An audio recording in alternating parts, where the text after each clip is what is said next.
മണി മാജിക്കിലേക്ക് സ്വാഗതം.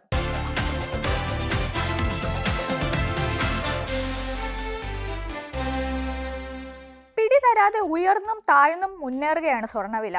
കുതിച്ചുയർന്നുകൊണ്ടിരുന്ന വിലയിൽ സമീപ ദിവസങ്ങളിൽ ഗണ്യമായ ഇടിവ് നേരിട്ടു.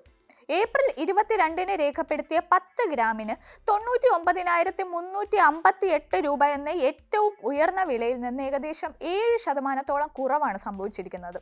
സ്വർണ്ണവില എങ്ങോട്ടാണ് നീങ്ങുന്നത് എന്നും സ്വർണ്ണവില 10 ഗ്രാമിന് 88,000 രൂപയിലേക്ക് താഴ്ന്നാൽ നിക്ഷേപകർ എന്ത് ചെയ്യണമെന്നും പരിശോധിക്കാം. സ്വർണം നിലവിൽ 50 ദിവസത്തെ മൂവിംഗ് ആവറേജ് എൻവലപ്പിന്റെ താഴ്ന്ന പരിധിയിലാണ്. മെയ് 16 മുതൽ മെയ് 21 വരെയുള്ള കാലയളവ് ഒരു പ്രധാനപ്പെട്ട ട്രെൻഡ് മാറ്റത്തിന് സാധ്യതയുള്ള സമയമായി വിലയിരുത്തുന്നു. അന്താരാഷ്ട്ര വിപണികളിൽ ഒരു ഔൺസിന് $3,136 എന്നത് ഒരു നിർണായക പിന്തുണ നിലയാണെന്നും ഈ നിലയ്ക്ക് താഴെ വില കുറഞ്ഞാൽ അത് $2,875 മുതൽ $2,950 എന്ന പരിധിയിലേക്ക് എത്താൻ സാധ്യതയുണ്ടെന്നും കണക്കുകൾ സൂചിപ്പിക്കുന്നു.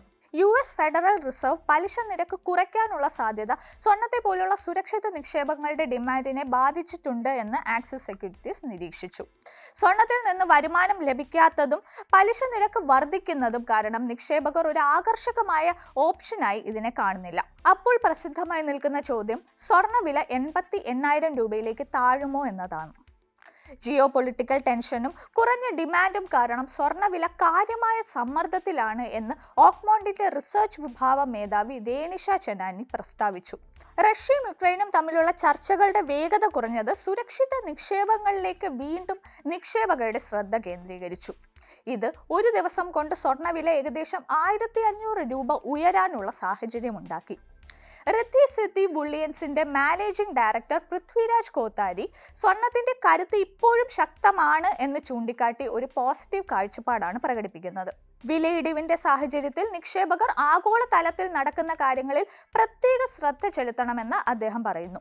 ആഗോള സാമ്പത്തിക വീണ്ടെടുക്കൽ നിലവിലെ പ്രവചനങ്ങളെ മറികടന്നാൽ കാര്യമായ വില ക്രമീകരണങ്ങൾക്ക് സാധ്യതയേറും എന്ന് കോത്താരി മുന്നറിയിപ്പ് നൽകിയിരുന്നു. സ്വർണ്ണവില പുതിയ റെക്കോർഡ് ഉയരങ്ങളിലേക്ക് ഉയരാൻ സാധ്യതയുണ്ടോ എന്ന് നോക്കാം. വ്യാപാരികൾ, നിക്ഷേപകർ, കേന്ദ്ര ബാങ്കുകൾ എന്നിവരുടെ ശ്രദ്ധാകേന്ദ്രമായി സ്വർണം മാറിക്കൊണ്ടിരിക്കുകയാണ്. ആയിരക്കണക്കിന് വർഷങ്ങളായി ഒരു സാമ്പത്തിക ആസ്തിയായി ഉപയോഗിക്കുന്ന ഈ ലോഹം വലിയ മുന്നേറ്റങ്ങളും കുത്തനെയുള്ള ഇടിവുകളും നേരിടാൻ സാധ്യതയുണ്ട്. സാമ്പത്തിക സ്ഥിതിയെക്കുറിച്ചുള്ള ആശങ്കകളും വിപണിയിലെ സ്ഥിരതയില്ലായ്മയും കാരണം നിക്ഷേപകർ മാർച്ച് മുതൽ സ്വർണത്തിൽ ഓഹരികൾ വർദ്ധിപ്പിക്കുകയാണ്. ദീർഘകാല അടിസ്ഥാനത്തിൽ കേന്ദ്ര ബാങ്കുകളുടെ ദീർഘകാല ഡിമാൻഡ് സ്വർണ്ണവിലയെ പുതിയ റെക്കോർഡ് ഉയരങ്ങളിലേക്ക് നയിക്കുമെന്ന് ഗോൾഡ്മാൻ സാച്ചസ് റിസർച്ച് പ്രവചിക്കുന്നു. ഇനി ആഗോള തലത്തിൽ എന്താണ് സംഭവിക്കുന്നത് എന്ന് പരിശോധിക്കാം. ട്രംപും പുടിനും തമ്മിലുള്ള സംഭാഷണം വെടിനിർത്തലിനൊരു സാധ്യത നൽകിയതോടെ വിപണികൾക്ക് ആശ്വാസം ലഭിച്ചു. നിക്ഷേപകർ ഇതിനെ ആഗോള തലത്തിലെ അനിശ്ചിതത്വം കുറയുന്നതിന്റെ സൂചനയായി വ്യാഖ്യാനിച്ചു. ഇത് സ്വർണത്തിന്റെ ആകർഷണം കുറച്ചു. അതേസമയം ഡോളർ കഴിഞ്ഞ സെഷനിൽ ഒരു മാസത്തെ താഴ്ന്ന നിലയിലെത്തിയ ശേഷം നേരിയ തോതിൽ ശക്തി പ്രാപിച്ചു. ഡോളറിന്റെ ശക്തി സ്വർണ്ണവിലയെ താഴേക്ക് തള്ളിയിടാൻ സാധ്യതയുണ്ട്. കാരണം സ്വർണത്തിന്റെ വില ഡോളറിലാണ് നിർണ്ണയിക്കുന്നത്. അതേസമയം മൂഡീസ് US സോവറിൻ റേറ്റിംഗ് AAA-യിൽ നിന്ന് AA1-ലേക്ക് താഴ്ത്തിയത് ആശങ്ക വർദ്ധിപ്പിക്കുന്നു. ഈ സാഹചര്യം ഭാവിയിലെ പലിശ നിരക്ക് നയത്തെ എങ്ങനെ ബാധിക്കും എന്നതിനെക്കുറിച്ച് നിരവധി US ഫെഡ് ഉദ്യോഗസ്ഥർ ജാഗ്രത പുലർത്തുന്നുണ്ട്.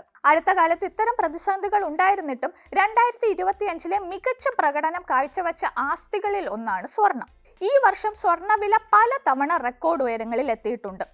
എന്നാൽ നിലനിൽക്കുന്ന സാമ്പത്തികവും ഭൗമ രാഷ്ട്രീയപരവുമായ ആശങ്കകൾക്കിടയിലും സ്വർണത്തിനോടുള്ള താൽപ്പര്യം തുടരും എന്ന് വിശകലന വിദഗ്ധർ പ്രതീക്ഷിക്കുന്നു.